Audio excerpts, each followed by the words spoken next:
Bradinho, a primeira vez que eu ouvi falar sobre isso, eu achei bastante interessante. Quando nós decidimos trazer isso para esse curso, eu pensei, a gente trouxe meio que pelo luto, porque a gente comentou há pouco tempo que numa negociação a gente vai ter que ceder um pouquinho. E Sim. essa cessão eu posso interpretar como estar perdendo alguma coisa. Toda vez que eu perco alguma coisa, eu entro nesse circuito do luto, não é mesmo? Então, Isso que é interessante, como que a gente vai encadear isso, né? exatamente, né?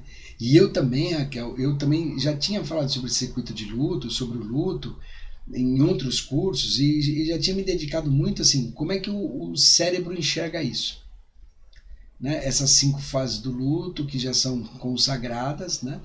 Mas assim, como é que o cérebro essencialmente olha para essas 5 fases? Como é que a gente pega esse processo?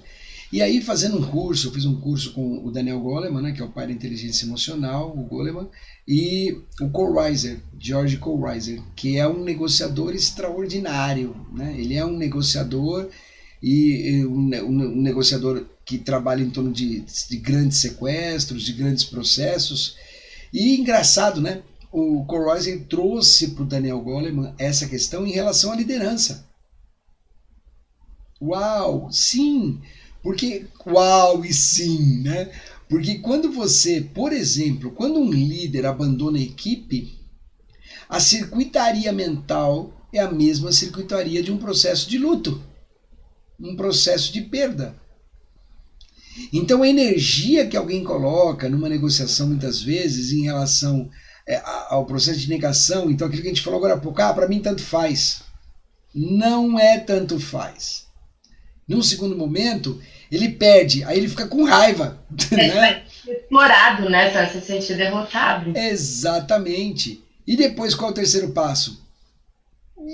Por que isso aconteceu, né? Aí você tem que fazer uma coisa que você disse de uma maneira com muita propriedade, né, nesse tópico no curso, né? Operar um processo de barganha. E, obviamente, o que a gente ganha com o processo de aceitação.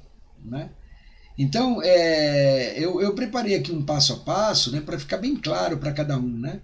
Então, a negação, entendeu? Esse processo de negação. Eu não consigo, não é bem assim, eu não quero, entendeu? Ou seja, são coisas que você pode trabalhar, né? E expressões que você percebe que no fundo, ela está tá startando um princípio de luto. E essa secretaria vai. Então o que eu faço? Eu já trabalho logo no comecinho dela. Não, peraí, vamos ver isso. Ou seja, vamos olhar para isso. Olha que expressão fantástica. Vamos olhar para isso. E aí você vai, né? Como eu sempre digo, que é extraordinário, que eu aprendi com Bert e depois estendi para a educação, já falei sobre isso, buscar a última cadeira. Numa mesa com 5 alunos, buscar a sexta cadeira como facilitador. Numa conciliação, buscar a terceira cadeira e vamos olhar para isso. Vamos olhar para isso. E a hora que nós vamos olhar, nós olhamos para o pertencimento, olhamos para a ordem, olhamos para o que cada um tem para trocar e não deixamos que o circuito de luto chegue num ponto, né, em que aquilo que eu digo, né, vaso quebrado é vaso quebrado. Aí chega na raiva, aí porque não é justo, e você começa a procurar um culpado e tudo começa a ficar muito mais difícil do que parece, né? Então, porque o segundo, depois, né, desse processo, partiu da negação, aí você tem a raiva. E essa raiva vem. E eu costumo dizer, como eu já disse aqui, né, que fui ministro de casais, num primeiro momento, vamos separar mesmo. Aí no segundo momento, vem toda aquela raiva da separação. E muito porque tudo aquilo que você imaginou junto, quando você separou, não vale mais. Veja, você programa uma viagem, você programa comprar uma casa, você programa fazer uma poupança, ou você comprou uma casa e essa casa tem a cara dele, a cara dela, e tudo isso. Quando você separa, no dia seguinte, você se sente vazio, porque nada vale mais. Então não é comigo, mas agora é, né? E aí você começa a ficar com raiva do que aconteceu, porque você perdeu, entendeu? Mas Aí você não sabe você avaliar. como eles se sentem, né? como eles se sentem, né, Raquel? Então é muito legal, porque depois dessa raiva, o próximo passo é perceber que você fez parte disso. E, obviamente, você começa a ficar deprimido, a trabalhar tudo isso e começar a achar que, nossa, nunca mais vai voltar, porque acabou. E aí você começa a entrar em depressão. Percebe? Então aí a senha, e às vezes você já pega uma negociação no meio, a pessoa já está nesse estado, isso também é importante. Porque nem sempre as pessoas vão buscar um mediador no início do conflito. Às vezes elas vão buscar o mediador no meio do conflito e o processo de luto já está ocorrendo. Então por isso também que é importante você saber e com a pergunta tentar entender a história daquele conflito. Porque assim, a raiva vai gerar uma desconfiança, o que azedou o caldo, aí você entra na depressão, né? Enfim, deu errado mesmo. É importante as partes colocarem o real estágio que eles estão. Então, se você conseguir estabelecer uma negociação onde as emoções venham à tona, não estou dizendo emoções no sentido delas aflorar, mas deixar claro o sentimento. Mas por isso que é importante assim você fazer algumas coisas que eu acho fundamental. Né? Primeiro é você fazer um aquecimento. Então você pode fazer um aquecimento com cada um. Né? Exatamente para que isso possa vir. Porque também tem um detalhe, eles podem estar em estágios diferentes do luto. Então olha que interessante. O processo de negociação pode trazer pessoas em estágio diferente de um processo de perda. Né? Por exemplo, alguns já podem ter passado por todo o processo, já está em outra vibe e o outro já está na mesma. Vamos combinar, né, Pradinha? Provavelmente eles estão num estágio diferente, né? Provavelmente as páginas são diferentes, entendeu? Às vezes até os livros são diferentes, né, Raquel? Não é nem a mesma página, é livros diferentes. Então trazer para o mesmo livro, para a mesma página. Fale, Raquel, fale.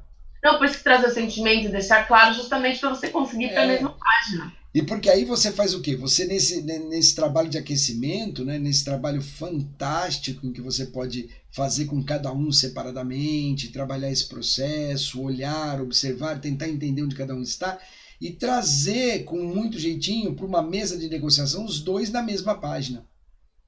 Né? Por exemplo, uma das coisas que a constelação faz de maneira extraordinária e que hoje no processo jurídico tem sido muito usado é essa, na minha visão. Porque aquele momento em que as pessoas constelam, muitas vezes trazem o conflito para a mesma página. E aí as pessoas, apesar de cada um ter sentido e visto a constelação pelos seus olhos da sua maneira, mas a hora que você começa a abordar e começa a trabalhar e que existe também o campo funciona, e aí já é um outro assunto, mas os campos morfoenergéticos ou simplesmente as conexões que acontecem naquele momento podem desencadear uma série de processos em que faça sentido e as pessoas acabam indo para a mesma página. E aí, quando vão, é fundamental o que você falou, né? A questão da barganha no luto tá legal. Então, para eu sair disso, o que eu vou ganhar? Né? Então, para eu sair desse processo... Então, assim, tem que tomar muito cuidado nessa fase. Porque você também pode criar um monstrinho, né? Segundo, prometeu que você não pode entregar, né? Fala, Raquel. A negociação na barganha é uma negociação pobre, né? Ela não tem argumentos, não tem... Ela tá pedindo por pedir. Pode ser que você chegue numa solução, pode ser que não. Então, e aí por isso que é importante entender que você está tentando solucionar o seu processo de luta e não resolver o problema. Olha a diferença. Eu não estou conciliando, eu estou resolvendo o meu processo de luto.